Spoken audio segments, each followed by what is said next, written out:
રાજ્યમાં સરકારી સિવિલ સહિતના જે નાના મોટા આરોગ્યના કેન્દ્રો છે ત્યાં શ્વાનોની ગણતરી કરવાનો સુપ્રીમ કોર્ટનો આદેશ રાજ્ય સરકારે પરિપત્ર બહાર પાડી અને ત્વરિત તેના પર એક્શન લેવા તમામને જાણ કરી હતી.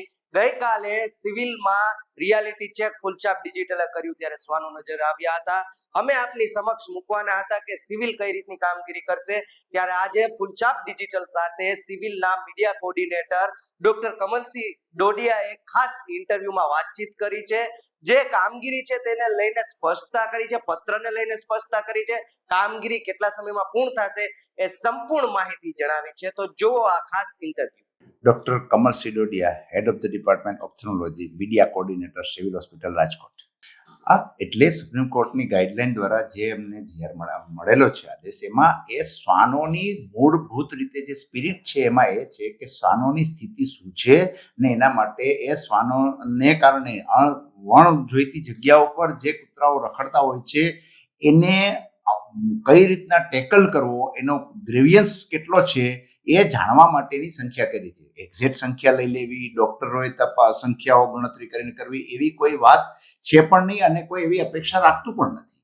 એ દરમિયાન જે શ્વાન ડોગ બાઇટને કારણે જે પરિસ્થિતિ ઉત્પન્ન થાય છે અને જે હડકવા થાય, એક્સપાયર થઈ જાય એ તો દૂરની સ્થિતિ છે, પણ એ કરડવાને કારણે દર્દીને જે ખર્ચ પડે છે, લોકો જે હેરાનગતિ થાય છે એ પાર્ટ પણ ખૂબ મોટો છે.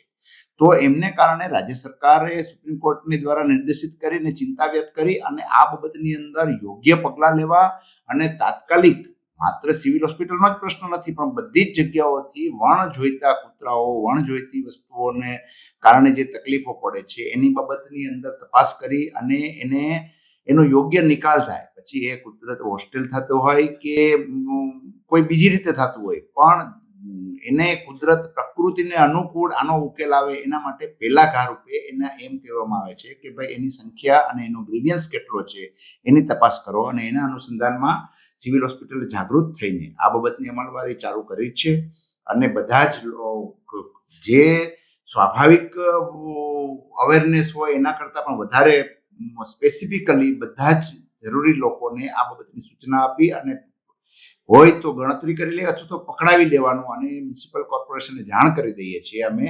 અને એના દ્વારા એ શ્વાનને પકડવાની કામગીરી ચાલુ જ હતી અને હવે થોડાક વધારે એટેન્શનથી આ કામગીરી અમે કરીએ છીએ. હા, એટલે એની ટાઈમ લિમિટ અમે કોઈ પણ વસ્તુ છે એ આવી છે તો એમાં વહેલામાં વહેલો પહોંચાડી દેશું.